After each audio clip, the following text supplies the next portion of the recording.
Hello and welcome. We're doing more Dr. Stone. This is season 3, episode 14. Yeah, I mean, look, last episode was pretty crazy.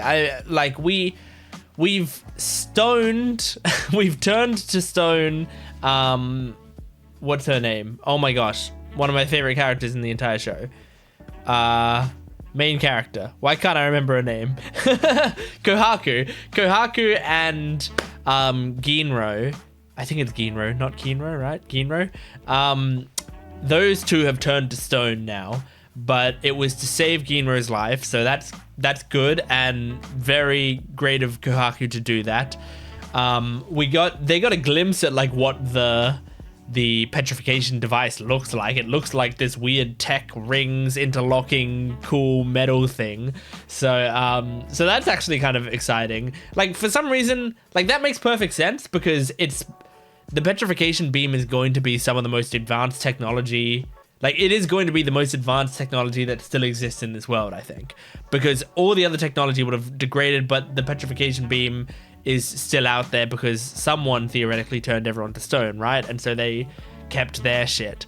And the petrification beam is something that doesn't even exist in our universe when everything else does. So it's the most advanced technology that we have. And yet I was still like thinking of it like it would look like some weird wooden thing just because it was like primitive people using it, you know? It was like people who, you know, wear rags still, you know, spinning a rope and throwing it with something at the end of it. I just imagined it would be some weird wooden cube, but no, it's tech. It's legit tech. So, yeah, let's find out what happens in this episode. This show is great, so I'm going to really enjoy it. If you want to watch the full-length reaction, that's on my Patreon account down in the description below. Otherwise, support the channel as best you can. That would really help me out. But let's jump into it. This is Season 3, Episode 14 of Dr. Stone. All that's left to do is wait and trust in the power of science. Oh, Kohaku. Wait a second. It showed the device there in this OP. I didn't even see that. That's a spoiler, but I don't care. Deal game test of wit. What does that mean? Yes, this is who I was saying to bring back. Yuzurihara. What the fuck is wrong with me? Yuzuriha. There we go. Gotta be respectful even when greeting close friends. Oh, not close friends. Come on. Right? Yes, here we go, Yuzuriha. Chrome's back! So bad! So that's how it feels to have your body petrified? Oh, I missed you, Chrome. We're gonna want a 3D specialist for this. Am I wrong? Uh-huh. Yep, that makes sense. Ukyo. We've got it covered. Kohaku and her team are currently in the enemy. Hang on. Oh, shit. Someone's swimming straight for us. Oh, no? Unless it's, what's her name? Yeah, Amaryllis. Good job getting back to them, Amaryllis. Whoa, did she see it, though? Whoa, hang on. That's way too far away for her to see it. Oh, that's a pretty beautiful statue, honestly.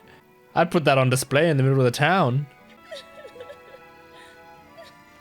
Oh, Senku. Well, we can't take Ginrou's speculation as concrete fact. True. How do these guys operate and what are they packing? What? Okay. We'll start with organizing our info. Ah, the kingdom of science is back together and it feels so good. It is so nice having everyone working. The spy team should be very proud. You put in some excellent work and it's about to pay Yeah, off you big did. time. Got a petrification weapon, yes, but only one. Mmm. Deal with that. Only one weapon, that's good. Hey, back it up. What am I missing here? Sounds obvious to you, but if it's obvious, why am I so lost? But how? If Senku says he figured it out, he has. Yeah, just trust him. First off, their master doesn't have a petrification weapon. Okay. Did he used it on himself? See, he's the type to have insurance out the wazoo. Uh-huh. It's fairly safe to assume if a second petrification weapon did exist, he would be the He one would to be the have one, it. yep. But he relied on his right-hand lady. Yes, that's amazing. you to do so much. Yeah, yeah, because it was like a really a big emergency, and he still was like, "You use it, use it." The thrower's at risk of being petrified as well. Ah, Bara watches from a safe distance while Kirisame does the that job. makes sense. That's selfish. When Kirisame threw her weapon at them, you said that she chucked it high above the Master's chambers, right? Mm-hmm. How high? Extremely. It was really, really high. She aimed high enough to avoid catching the Master in the blast. Yes. Okay. Really helpful piece of info to add to the Wait, catching the master, like Kirisame. who's already The petrified? master she serves is made of stone. Oh, she doesn't know. Oh, You worked that out. shit. Boss! Even my ear got. Wow, that was unexpected. Oh no, come on, Taiju. I did not expect to see this dude here. Taiju did just buy us some time. Precious seconds I can use to save us. Okay. To get my Won't change a thing. Well, it's curtains for us. If there's a way out of this, I'm not seeing it. I'm so sorry. He must have followed me. No, come on, we got this. Chrome, have you got this? Is to look for stuff in the dark. It's annoying as crap. Uh-huh. Through all the trouble of tailing her to this cave. Yep. Full well that Amaryllis was one of the trespassers. True. Thank you for that Alien Bray deduction, Captain Obvious. Ginrou's cover was blown right along with Kohaku's. That's quite a significant detail. And Maj just sat there watching. Maz doesn't care if Ibarra dies. Yep. In fact, he might This want to is kill him. cool. It's like Blue Lock. The puzzle pieces all coming together. This knowledge battle just clicked. Have a good shot at tearing them down then, yes? But who among us will... I mean, he might be here to help you, kind of. Not really help you, but use you, maybe. Oh, right, me. Teaming up with the Kingdom of Science. Uh-huh. A thrilling prospect, don't you agree? Exciting, even. Jesus. Cool. The puzzle pieces. Ooh. That's pretty. Whoa. Oh, you're showing off the drone? Yeah, like, look how cool it is over here. Sorcery bird. Flies wherever we desire is the overstatement of the year. Yeah, it's shitty. Copter isn't even Card when you can make it out to be the ace of spades. Mm-hmm. It's a good opening move for a gambit. We might just get the strongest one in their deck to join our suit. It would be sick. Everything is riding on your silver tongue and empty words. Manipulation technique. Yay! Open your minds and follow along, I Jay. need these. Rather than face someone, foster a sense of solidarity by facing the same way. Oh, When trying to win interesting. someone over, always choose counter-seating over a table. That's very interesting. I mean, you're so amazing. I gotta start using that with those technique. Big bulging muscles. No! He's selling him far too short. Did you see what I did there? Manipulation technique number 2. Uh-huh. Force a response. Offering a comment or claim that holds truth but is still off the mark.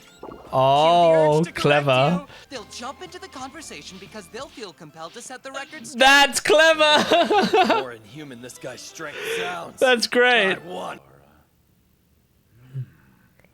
What to do? Oh, shit. He's torn. Well, you can still win him over. So no harm explaining what's going on in my head. Okay. To a crumbling statue was Ibarra. Yeah, that makes Played his sense. role well. The girls would love it if I assumed control. Okay, yeah, I'm sure Hole in the that bag of girls would bones love take a spot you. then. It was smart to entrust a weapon to Kirisame. She's no pushover. But one shot from her unavoidable green glow and I'm history. Makes sense. I get it. But if you expose him, the inner palace you've come to enjoy might cease to exist. Oh, At least you'd lose access. this is so well thought out. This got complicated again, and I can't really keep up. More than happy to take it off their hands. Seems True. to me our interests are aligned. You could probably study the petrification weapon. That'd be nice. Bingo! The petrification weapon will belong to us, not you. Mm. Okay. I'm not asking, by the way. I'm demanding. We do need it. I'm the strongest, which means I set the terms. And you'll surrender the weapon to me once you have it. No, thank you. We don't benefit at all like that. Equal footing. Equal footing. Your only choice is to do exactly as I say. That understood? He's kind of right. Like, he does have the upper hand here. Yes, Ken? You got him where you want him? The they'll reaffirm their right to choose on instinct. Thus, they'll refuse you in order to maintain control. Okay. Maz was so determined not to let this glib guy get his way that through reactance, it moved the goalposts and now we're talking about working together. You set a flowery yet elusive red carpet, one that leads them down a pathway straight to our goals. That's what truly matters. So you kind of make them think you want more than you do. Then you end up making a deal that they think they won that deal, you know? My memory's playing tricks. Kingdom of Science HQ here, checking to see if you copy, Maz. That would be so shocking. Yeah, it was terrifying, huh? Good going, mentalist! Yeah, good job. We're proud of you. I would very much like to take an extended break, okay? Moz joined the party for now. Hell yeah, Yuzuri, huh? Then follow my directions to the letter. Okay. With our sorcery, we made this super valuable Whoa. gift just for you. That's sick. We're all tough as hell. Give him a reason to think twice about messing with us. And It's if you get them on the ropes, kind of scary to give him such a good weapon, though. Oh shit. Under the cover of darkness, I'll be a night raider. Is this actually happening, or this is just him describing it? I can't tell. Are we gonna cut back and go, no, don't do that? No, I think it's actually happening. He's doing it. Holy shit. He looks sick. The sorcery stuff's such a pain. But he looks awesome. Well, another very good episode. I mean, Dr. Stone just has good episode after good episode just because it's so strongly written, and like I'm just always sort of blown away at how sort of meticulously planned this series seems to be. Like, I guess whether or not it is meticulously planned or if this writer is just very good at writing somewhat on the fly. I mean, some of it is clearly like strongly planned, but I wonder how much of the stuff, because sometimes we'll think to ourselves like, oh my god, this was planned in advance for this long, and then the writer will come out and be like, you know, actually I kind of improvised that. Like, you know who's a master at that? Vince fucking Gilligan. I would say Vince Gilligan is one of the greatest like writers, you know, just in terms of what he's brought to the world. Both Breaking Bad and Better Call Saul, and obviously like Peter Gould and some others had stuff to do with this, but I'm just gonna attribute it mostly to Vince Gilligan for this conversation. Vince Gilligan wrote both Breaking Bad and Better Call Saul, which I think are two of the greatest shows of all time. Unironically, completely, like I would say Breaking Bad and Better Call Saul are like up there as my favorite show of all time, and I'm counting them both sort of as the same show because I feel like they kind of are. And the thing about him is he constantly, like if you watch interviews with him, he will constantly admit to like shit that he didn't plan out, and he says like basically every step of the series is like, it's not like characters coming in is not the result of him being like, okay, we need to find a way to introduce this character because they're going to be the new villain of the season or whatever. Instead, it's just like they created a problem in this episode. They need a way to solve it. They solve it. They create a new problem. They solve it. They create a new problem. They solve it. And they just go step by step, one at a time until they get to the end of the series. And that's it, you know? When some writers, they'll write the start, they'll write the end, they'll write this bit, they'll tie this into here, they'll do this, they'll bring this, and then they'll like slowly push forward and tie it all together as they do, which is really, really impressive. But it's not how all writers work, and it's not necessarily the premier way to work, as evidenced by Vince Gilligan. He fucking basically improvises as he goes along, and he created the best shows of all time, in my opinion. So I'd be curious to know, this writer, how much of that does he do? There's very clearly some heavy planning in this series. Very, very clearly. Like there's some stuff that he just had to have planned out because like, you know, he was dropping hints to it and doing like, and it all like scientifically works out and all that. You know, he knows what he's doing. But I just wonder how much of it is planned, and if there is like some stuff that is surprisingly